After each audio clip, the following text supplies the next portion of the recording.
आपने देखा होगा एक बवासीर की बीमारी होती है, सुना होगा ना, वो दर्द बहुत करती है, लेकिन सामने वाले को दिखाने के लिए वो दर्द को सहन करके हंसते रहते हैं। वो अंधभक्तों का वही है। अच्छा, हाँ हाँ, उनके दर्द तो है पर तुम्हें नहीं दिखाएंगे, तुम्हारे लिए हंसेंगे। तो ये वो है, बीमारी थी कटकी, दूसरी कैसे भी गई हो, इंजेक्शन से गई हो, टैबलेट से गई हो, या झाड़े फुच्छे से गई हो, जैसे भी गई कर दी ना। आप लोग ही कहते थे ना मेरे से कि ये मोदी है, ये पीछे नहीं हटता, कहता सब लोग कहते थे। और हमने भी उसी दिन कहा था कि ये हमारे ट्रैक्टर हैं, इनके अंदर बैक गियर नहीं है। लेकिन पहले भी कानून आए बहुत सारे हमारे देश में, मोदी सरकार में, चाहे नोटबंदी हो, जीएसटी हो, 3 तलाक हो, 370 हो, 35 हो, उनमें भी बैक गियर नहीं लगा।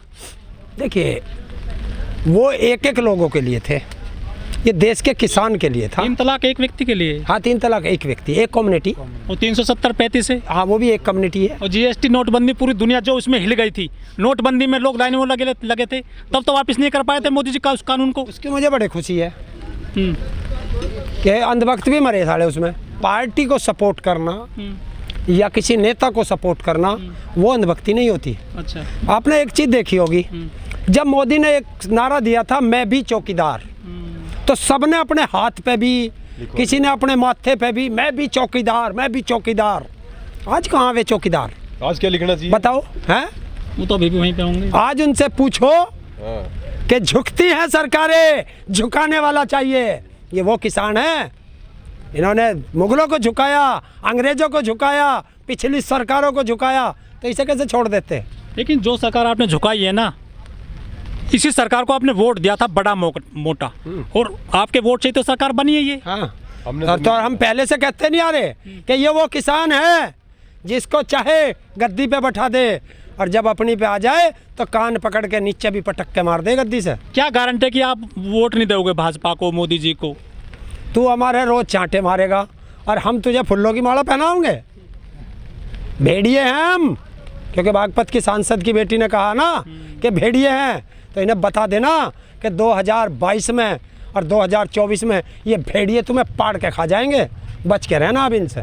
जो कलराज मिश्र हैं और साक्षी महाराज हैं, भाजपा के बड़े नेता बताए जाते हैं, उन्होंने कह दिया है कि हम जो तीनों किसान कानून है ना, इनको फिर से जो है लागू करेंगे इन फ्यूचर। ये धोबी के कुत्ते घर के ना घाट के, इनका टिकट ही पक्का नहीं। वो धोबी कुत्ते कैसे हैं, उनको बहुत सारे लोग फॉलो करते हैं, भाजपा के नेता भी बड़े बड़े बयान दिलवाते हैं उनसे। फॉलो करना, फॉलो तो उसे, वो कौन है वो विदेश की जिसने एक ट्वीट कर दिया था किसानों के उसमें, विदेश की वो है ना, हाँ वो कौन है, रिहाना पिहाना कौन है वो है, तो उससे ज़्यादा हैं फॉलोवर इनके। उसने एक ट्वीट कर दिया था किसानों के संबंध में, सारे बीजेपी और आरएसएस के ऐसे बिल आ गए थे जैसे नाली में कोई वो गिर दिया हो कीड़े मारने की दवाई। नहीं, मोदी तो कहता गंगा की तरह पवित्र है, और ये कहते थे दूध की तरह पवित्र है। जब ये गंगा की तरह पवित्र है, दूध की तरह पवित्र है, तो 17 संशोधन काहे में कर रहे थे भाई? वो तो आपकी सहूलियत के लिए कर रहे थे ना। फिर वही बात हुई, आप मान नहीं रहे थे तो संशोधन तो करने पड़ रहे थे। क्यों नहीं मान रहा था किसान? क्योंकि किसान जानता है, क्योंकि आपने सरकार को तंग करा हुआ है। क्यों, हमने क्या किया? आपने हाईवे जाम कर रखे हैं आपने सारे, कहाँ जा? आप लोगों को परेशानी हो रही है। देख भाई, आप जाओ ऊपर या नीचे जाओ, बैरिकेटिंग लग रहे हैं। बिल्कुल। हमारे घर में कौन सी फैक्ट्री लग रही है? हमारे घर के वे बैरिकेटिंग किसने लगाए? बैरिकेटिंग किसने लगाई? पत्रकार महोदय बताओ। पुलिस प्रशासन ने लगाई। तो रोड किसने जाम करी? किसने जाम करी? जब आप ट्रैक्टर लेकर जा रहे हैं दिल्ली में, पूरा दिल्ली को जाम कर देंगे तो कहीं ना कहीं तो आपको रोकना पड़ेगा ना। हमने कब, व्यवस्था फैलेगी। हमने कब कही हम दिल्ली जाम करेंगे? पहले गए नहीं थे क्या 26 जनवरी को आप? कार जा नहीं रही है, ये सारी कार हैं, बस हैं, ट्रक हैं, ये दिल्ली जा रहे हैं। लेकिन आपको ये पता कहाँ से घूम करके जा रहे हैं? ये कहाँ से? बहुत चक्कर लगाना पड़ता है इनको। अरे यार, दूसरे रास्तों से दिल्ली में जा रहे हैं ना, जा रहे हैं दिल्ली में, तो दिक्कत तो हो रही है ना। जब उनको दिल्ली जाने का परमिशन है तो हमें क्यों नहीं भाई परमिशन? हम कोई अफगानिस्तान से आए या पाकिस्तान से आए। लेकिन आपको नए नए नाम दिए गए हैं, आंदोलनजीवी, परजीवी, नक्सली, माओवादी, इतने सारे तो नाम मिल गए ना आपको। हाँ, बहुत अच्छी बात है, सारे झोली में रख रखे। आओगे तो वोट मांगना हमारे घर, सारे धरेंगे इनके सामने।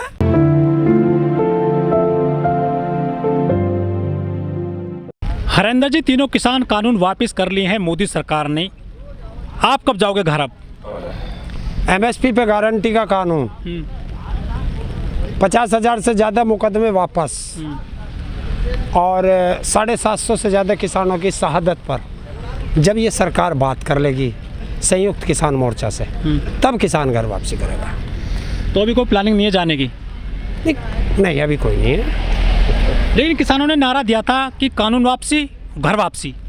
देखिए, जो नारा होता है ना, वो छोटा बनाया जाता है नारा देने के लिए, जबकि किसानों का जो सही नारा था वो ये था, तीनों काले कानून वापस, MSP पे गारंटी का कानून, स्वामीनाथन रिपोर्ट संपूर्ण रूप से धरातल पर लागू, तो किसान की घर वापसी वरना उसकी अर्थी पे वापसी, ये नारा था। बीजेपी के नुमाइंदे कह रहे हैं कि जब तीनों किसानों के कानून वापस हो गए हैं, किसान घर नहीं जा रहे हैं, बॉर्डर पर रुके हुए हैं, किसान राजनीति करने लगा है। अब जो भी अगर ऐसा शब्द कह रहा है उससे पूछो कि किसान 50,000 मुकदमे घर से लेकर नहीं आया था। किसान जो यहाँ आया था लड़ने के लिए, और उसके 750 से ज़्यादा किसान शहीद हो गए, उसका जिम्मेवार कौन है? भारत सरकार। अगर भारत सरकार ये बिल नहीं लाती तो किसान सड़कों पे नहीं आता, सड़कों पे नहीं आता तो 750 से ज़्यादा किसान शहादत नहीं दे पाते। अगर मोदी ये बिल नहीं लाता तो किसान सड़कों पे नहीं आता, तो 50,000 से ज़्यादा हमारे ऊपर मुकदमे नहीं लगते। लेकिन जो ये तीनों किसान कानून आए थे, सरकार का ये कहना था कि एक तो किसानों की आय दोगुना हो जाएगी, किसानों के अच्छे दिन आएंगे, किसानों को उसकी उपज का नगद पैसा मिलेगा, लागत भी कम आएगी।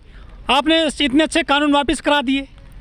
भैया, इसमें एक लाइन बता दो जो इसमें लिख रहा हो कि इस कानून के तहत किसान की आय दुगनी हो जाएगी, इस कानून के तहत उसे अच्छा मुनाफा मिलेगा। कोई एक शब्द बता दो, जितनी बात आपने बोली है एक शब्द उसमें कहीं लिखा हुआ दिखा दो। सरकार ने कहा तो है कि 2022 तक किसानों की आय दोगुना हो जाएगी। तो हम तो मान रहे हैं, देश का प्रधानमंत्री है, तुम ही क्या हो प्रधानमंत्री पे विश्वास नहीं? हमने विश्वास कर लिया, 1 महीने बाद पूछ लेंगे आपसे ही। लेकिन आपने कानून तो लागू नहीं होने दिए, तो इसमें ये तो बताओगे क्या, कहाँ से इसमें लिखा है? कानून नहीं है तो कैसे होएगी? इस कानून में ये बताओ ना कैसे करेगा। अरे जब कोई मैथ का सवाल आप निकालते हो तो उसमें फार्मूला बताता है टीचर, तो जब ये हमारी आय दुगनी करने का फार्मूला लेके आया है तो उसका फार्मूला बता दे हमें। किसान कहते हैं काले कानून थे वो, जिनको हटा लिया गया है फिलहाल, लेकिन आप ये भी तो नहीं बता पाए कि इसमें काला क्या है। खुद कृषि मंत्री ने आपसे कई बार पूछा था, वो कह रहे थे ये दूध की तरह पवित्र है। हरेंद्र जी, किसान कहते हैं कि हमारे 750 किसान इस पूरे किसान आंदोलन में जान दे चुके हैं, वो शहीद हो गए हैं, लेकिन सरकार का बयान आ गया है कि हमारे पास कोई रिकॉर्ड नहीं है कि आपके कितने किसान इसमें ख़त्म हुए हैं, जिनकी जान चली गई है, हमारे पास कोई रिकॉर्ड नहीं है। जब सरकार को चाहिए मैं वो एक लिंक प्रोवाइड करा दूंगा, उसमें हमारे हर किसान का डाटा है, वो चेक कर ले। ये सरकार है, 2000 पहले से हमारा एक रिकॉर्ड रहता था कि कितने किसानों ने आत्महत्या की। जब से ये मोदी आया 2016 से इसने वो बंद कर दिया। ये नहीं बता पाते कि कितने बच्चे उसके शिकार हैं कुपोषण के, क्योंकि हमारे पास डाटा नहीं है। कोई शब्द पूछ लो, कितने स्टूडेंट ने आत्महत्या की, इनके पास कोई डाटा नहीं है। कितने डॉक्टरों की मृत्यु हुई कोरोना में, कोई डाटा नहीं है। जब इनके पास कुछ है ही नहीं तो ये सरकार में क्या कर रहे हैं? इससे तो अच्छा है कि सरकार से त्यागपत्र दे और जाए गुजरात। लेकिन मोदी जी एक मजबूत प्रधानमंत्री बताए जाते हैं। जो युवा पीढ़ी है वो ये कहती है चाहे 200 रुपये लीटर तेल हो जाए, डीजल महंगा हो जाए, PNG CNG, लेकिन हम वोट जो नहीं बीजेपी को देंगे, क्योंकि मोदी जी बहुत मजबूत प्रधानमंत्री हैं, देश मजबूत हाथों में है, ऐसा कहते हैं युवा पीढ़ी आज की। आपने देखा होगा एक बवासीर की बीमारी होती है, सुना होगा ना, वो दर्द बहुत करती है, लेकिन सामने वाले को दिखाने के लिए वो दर्द को सहन करके हंसते रहते हैं। वो अंधभक्तों का वही है। अच्छा, हाँ वो है। हाँ, उनके दर्द तो है पर तुम्हें नहीं दिखाएंगे, तुम्हारे लिए हंसेंगे, तो ये वो है।